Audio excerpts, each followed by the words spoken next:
เจ้าเฮากับมีชื่อว่าแซมหรือว่าวรจิตอินทรพิทักษ์จากค่ายอินดี้เรคคอร์ด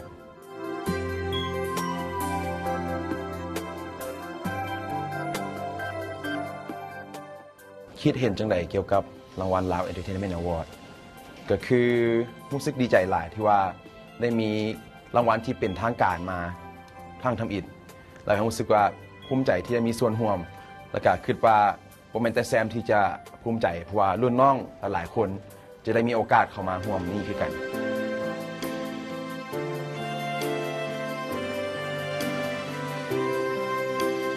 อยากส่งผลงานใดเข้าร่วมแล้วก็คิดว่ามี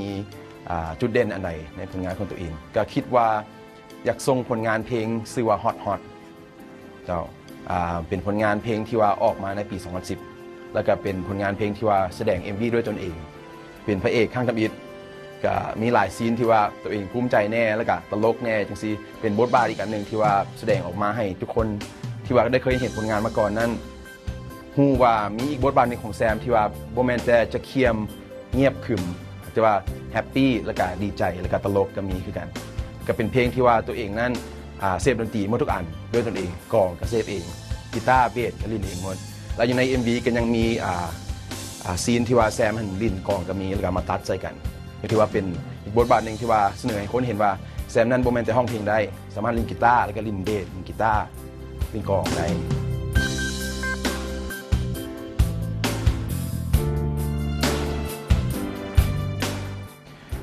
คิดเห็นแล้วใดเกี่ยวกับตนเองสิได้บ่คิดว่าทั้งคันถามว่ามั่นใจบ่นี่ก็บ่มั่นใจ 100% หากว่าก็มีก็คิดอยู่ว่าน่าจะมีโอกาสที่จะได้ชิงรางวัลตัวนี้เพราะว่าคิดว่าตัวเองก็อยู่ในวงการนี้มาคิดว่า30 ปีถือว่าเป็นรุ่นอ้ายหลายๆคนก็คิดว่ามีประสบการณ์หลายๆอันที่ว่าอาจจะช่วยให้ตัวเองนี้มีโอกาสได้ชิงรางวัลนี้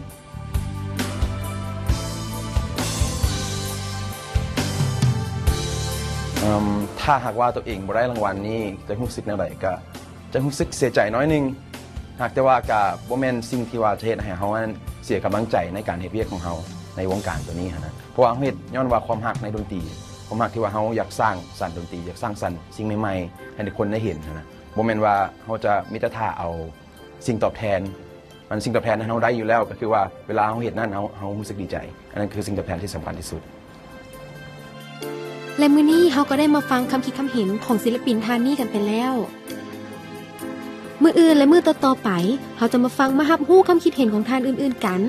ส่วนจะเป็นไผกันแดนั้นก็ต้องติดตามกันได้ในเวลา 18:55 ถึงเวลา 19:00 นทุกๆมื้อทางโทรภาพลาวสตาร์